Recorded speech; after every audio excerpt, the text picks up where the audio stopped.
அனைவருக்கும் இனிய வணக்கங்கள். சொல்லி மகிழ்வது உங்கள் வீட்டு பிள்ளை எறும்பு கூட்டம் அருணாச்சலம் தண்டபாணி. என்னை பற்றி உங்கள் எல்லாருக்குமே தெரியும். நான் சென்னையில் இல்லை, ஹைதராபாத்தில் இருக்கேன். நான் ஹைதராபாத்தில் செகண்டராபாத்தில் இருக்கேன். நான் உங்ககிட்ட ஒரு விஷயத்தை சொல்ல போகிறேன். அதை ஒரு கதைன்னு சொல்கிறதா இல்லை உண்மையிலேயே நடந்த நிகழ்ச்சின்னு சொல்கிறதா அப்படின்னு எனக்கு ஒன்றும் புரியல. அது உண்மையிலேயே நடந்த நிகழ்ச்சி தான். ரொம்ப மனசுக்கு ரொம்ப நெகிழ்ச்சியான ஒரு நிகழ்ச்சி. அது ஒரு கதையாக நான் உங்களுக்கு சொல்ல போகிறேன் இன்றைக்கி. இது நடந்த கதை. இங்கே ஹைதராபாத்தில் நாங்கள் மாரட்பள்ளி அப்படின்ற ஒரு ஏரியாவில் இருக்கோம். அந்த ஏரியாவில் திங்கக்கிழமை மண்டே மார்க்கெட் அப்படின்னு சொல்லிட்டு காய்கறி சந்தை நடக்கும். 2-3 தெருவில் அப்படியே போட்டிருப்பாங்க. நிறைய காய்கறி போட்டிருப்பாங்க. பச்சை பச்சையாக இருக்கும், அருமையாக இருக்கும் காய்கறிலாம். அதை நான் போய் வாரம் நான் தான் வாங்கிறது. அதெல்லாம் வாங்கிட்டு ஒரு ஓரமாக ஒரு கடை. அந்த கடையில் பார்த்திங்கன்னா நிறைய வேர்க்கடலை இருக்கும். அதே போல் சுதேசி மக்காச்சோளம் இருக்கும். இது இருக்காது, நம்ம ஸ்வீட் கார்ன் இருக்காது, சுதேசி மக்காச்சோளம் இருக்கும்.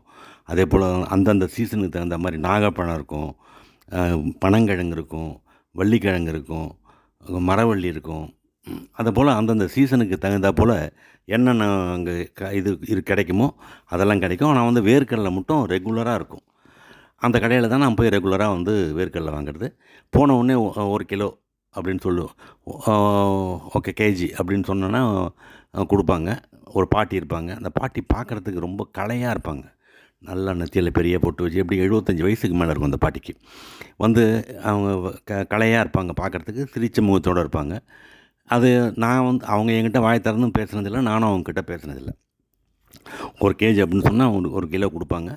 அது காசு உண்டானதான் வாங்கிட்டு வருவோம். அவங்கக்கிட்ட மட்டும்தான் வேர்க்கடலை ரொம்ப ரொம்ப சாப்பிட்ற மாதிரி இருக்கும். நம்ம ஊர்லாம் அந்த கொடிக்கடலைன்னு சொல்லுவாங்க பாருங்கள், அது மாதிரி கொடிக்கடலை, அது மாதிரி நல்லா பெரிய பெரியதாக நல்லாயிருக்கும் சாப்பிட்றதுக்கு. ரெகுலராக அவங்கக்கிட்ட தான் வாங்குவோம். அவங்க மார்க்கெட்டை விட்டு கொஞ்சம் தள்ளி ஒரு ஓரமாக வச்சுன்னு விற்றுட்ருப்பாங்க. ஒரு முறை இப்போ சமீப காலத்தில் என்னுடைய பேரன் நானும் மார்க்கெட்டுக்கு வரேன் தாத்தான்னு சொன்னான். மார்க்கெட்டுக்கு வரேன் தாத்தான்னு சொன்ன உடனே சரி வாடா போகலான்னு சொல்லிட்டு கூட்டின்னு போனேன். எல்லா காய்கறியும் வாங்கினோம். கடைசியில் அந்த பாட்டி கடையில் வேர்க்கடலை வாங்குறதுக்கு வரும்போது வந்தோம். பேரன் கையை பிடிச்சி அவனை கூட்டின்னு வரேன். வந்துகிட்டே இருக்கோம். வரும்போது பார்த்தா பெரிய நிறைய எப்படியும் ஒரு 3/4 மூட்டை 1/2 மூட்டை வேர்க்கடலை இருக்கும். கொட்டி அம்பாரமாக கொட்டி பக்கத்தில் நான் சொன்ன இதெல்லாம் மக்காச்சோளம் அதெல்லாம் வச்சுன்னு பாட்டி உட்காந்துருக்கு. அந்த கடையில் நிறைய ஒரு 5-6 பேர் கூட்டம் இருக்காங்க. அந்த வேர்க்கடலையை பார்த்த உடனே என் பேரன் ஒரு கற்றுனான் பாருங்கள். அங்கே கிட்ட தாத்தா மல்லாட்டை பார் தாத்தா அப்படின்னா. சரின்னு சொல்லிட்டு நான் எனக்கு அது பெரிய புதுசாக இல்லை. மல்லாட்டேன்னு நம்ம ரெகுலராக நம்ம மாவட்டத்துக்காரங்கள், அதாவது திருவண்ணாமலை, கடலூர் மாவட்டத்துக்காரங்களாம் வேர்க்கடலையே மல்லாட்டேன்னு தான் சொல்லுவாங்க. மல்லாட்டை பார்த்தாத்தா அப்படின்னு சொல்லிட்டு சொன்ன உடனே நான் பேசாமல் இருந்தேன். அந்த மல்லாட்டை பார்த்தாத்தான்னு ஒரு குரல் கேட்டது பாருங்கள்.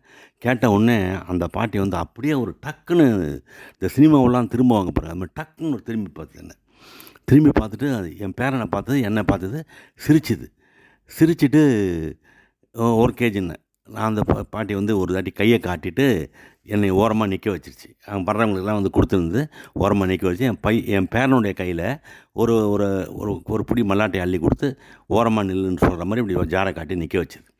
சரின்னு சொல்லிட்டு நாங்கள் நின்றுட்டோம். எல்லாம் போனாங்க. போன உடனே அந்த பாட்டி ஒரு பரவசமான ஒரு முகத்தோட தம்பி நீ என்ன சொன்ன அப்படின்னுச்சு. ஓ, இந்த பாட்டி தமிழ் பேசுகிறாங்களே இவங்க தமிழ்காரங்களா? இவ்வளோ நாளாக நமக்கு தெரியாமல் போச்சே. இவ்வளோ நாளாக அவங்க யாருக்கிட்டையும் கூட பேசுனது இல்லைன்னு கூட நினைக்கிறேன் நான். தம்பி நீ என்ன சொன்ன அப்படின்னு சொல்லிட்டு சொன்ன உடனே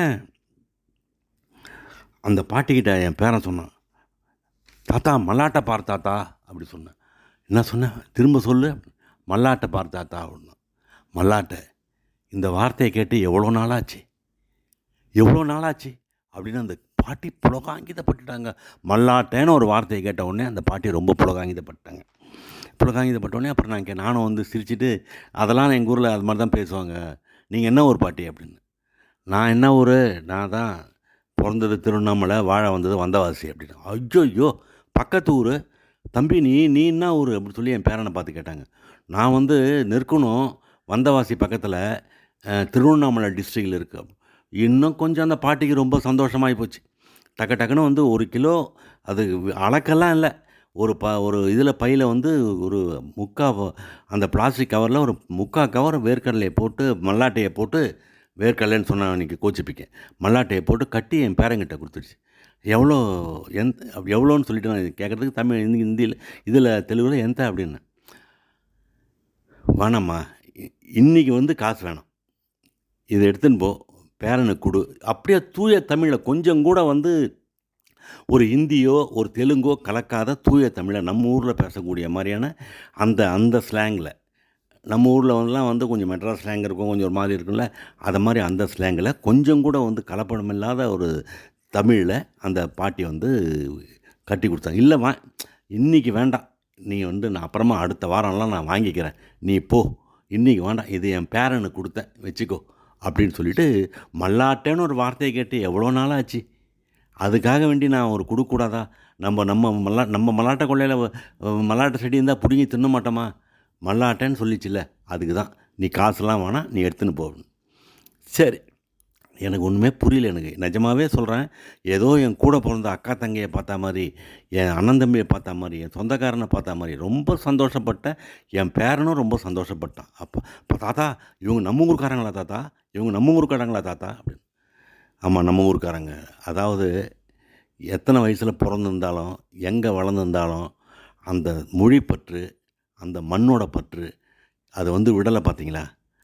அப்புறமா வந்து நான் வந்து என்ன பண்ணேன், ஒரு 2-3 வாரமாக போகும்போதெல்லாம் பார்க்குறேன், பாட்டியை காணோம். அங்கே பாட்டியை காணோம். என்னடா பாட்டியை காணாமல் இது மாதிரி அப்படின்னு சொல்லிட்டு நான் யோசனை பண்ணிகிட்டே இருந்தேன். பக்கத்தில் ஒருத்தர்கிட்ட கேட்டேன், இங்கே இருப்பாங்களே அவங்க எங்கேன்னு. அவங்களுக்கு உடம்பு சரியில்லை அப்படின்னாங்க. அப்படியே வந்து நான் பேரங்கிட்ட சொன்னேன், நானும் பேரனும் சேர்ந்து சாமிக்கிட்ட வேண்டிக்கிட்டேன். பாட்டிக்கிட்ட கேட்டேன், பாட்டி உன் பேர் என்ன அப்படின்னு சொல்லி கேட்டேன். அந்த பாட்டி சொல்லிச்சு, திருவண்ணாமலையில் பிறந்த பொண்ணுங்களுக்கு என்ன பேர் வைப்பாங்க, உண்ணாமலை தான் என் பேர் அப்படின்னுச்சு. ஐயோ அப்பா, உண்ணாமலை தான் என் பேர். எங்கள் வீட்டுக்கார் பேர் வந்து அண்ணாமலை. அதான் எங்களுக்கு ஜாதகம்லாம் அந்த பாட்டி சொல்லுது, எல்லா விவரத்தையும் என்கிட்ட சொல்லுது. எங்களுக்கு ஜாதகம்லாம் பார்க்கல, பேர் பொறுத்ததை பார்த்தே கல்யாணம் பண்ணிட்டாங்க. எங்கள் வீட்டு கிழவன் பேர் வந்து அண்ணாமலை அப்படின்னு. அடடடா அப்படின்னு சொல்லி நேராக வந்து இங்கே அருணாச்சல அக்ஷரமணமாலை படித்து அண்ணாமலையை வந்து வேண்டிட்டு, அந்த பாட்டி நல்லா இருக்கணும் ஆண்டவா, அந்த பாட்டி நல்லா இருக்கணும், நல்லா இருக்கும். அவ்வளோ ஒரு கலையாக இருக்கும், அவ்வளோ ஒரு அழகாக இருக்கும் அந்த பாட்டியை பார்த்தா. நல்லா இருக்கணும்னு வேண்டிட்டேன். அப்புறம் அடுத்த வாரம் போகும்போது ஓரமாக அந்த கடை போட்டிருந்தது பாட்டி. அப்போ தான் நன்றி இறைவா, இதை மாதிரி ஒரு நல்ல ஜீவன்களை நீ வந்து நல்லபடியாக வாழ வைக்கணும். இதை போல் அன்பான ஜீவன்கள். அந்த பாட்டி வந்து என்னுடைய மனசில் வந்து அகலாத பாட்டி. என்றைக்குமே அந்த பாட்டி என்னை அகல மாட்டாங்க. உண்ணாமலை பாட்டி நல்லா இருக்கணும் அப்படின்னு சொல்லிவிட்டு நான் வந்து ஆண்டவனை இப்போ கூட வேண்டிக்கிறேன். அதாவது அந்த பாட்டியினுடைய ஊர்பற்று, மண்பற்று, மொழிப்பற்று, அதை வந்து அதை பற்றி நம்மளால் வந்து விவரிக்கவே வார்த்தை இல்லை. அந்த மல்லாட்டேன்னு சொன்ன உடனே அந்த பாட்டியினுடைய முகம் ஒரு மலர்ந்தது பாருங்கள். அப்பா சூப்பர். அப்படியே வந்து ஒரு மாதிரி எங்களை ஓரங்கட்டி நிற்க வச்சுட்டு, நில்லு அப்படின்னு சொல்லிட்டு பேரங்கிட்ட ஒரு புடி மல்லாட்டை அள்ளி கொடுத்துட்டு நில்லுன்னு சொல்லிட்டு, அதுக்கப்புறம் எல்லாம் போனவுடனே என்ன சொன்னேன், மல்லாட்டை அப்படின்னு. மல்லாட்டை வேணும் அப்படின்னு. மல்லாட்டை, இந்த வார்த்தையை கேட்டு எவ்வளோ நாளாச்சு. நாங்கள் வந்து இங்கே 25 வருஷம் ஆகிப்போச்சு தம்பி அப்படி. நான் வந்து யாருக்கிட்டேயுமே தமிழ் பேச மாட்டேன், ஏதோ எனக்கு தெரிஞ்ச தெலுங்கில் பேசுவேன். யாராவது உன்னை மாதிரி தமிழ் பேசுகிறாங்கன்னா சந்தோஷமாக இருக்கும். யாரும் என்கிட்டேயும் பேசுகிறதில்ல அப்படின்னு சொல்லிட்டு அந்த பாட்டி சொல்லிச்சு. அந்த பாட்டி நல்லா இருக்கணும். அதாவது இந்த மல்லாட்டையும் இந்த மாரட்பள்ளி பகுதியும் எனக்கு வந்து மறக்க முடியாத ஒரு சம்பவம் அது. அதை உங்ககிட்ட வந்து சந்தோஷமாக பகிர்ந்துக்கிறேன். நீங்களும் அந்த உண்ணாமலை பாட்டி, அண்ணாமலை தாத்தாவும் நல்லா இருக்கணும்னு ஆண்டவனை வேண்டிக்கிங்க. நன்றி நன்றி நன்றி.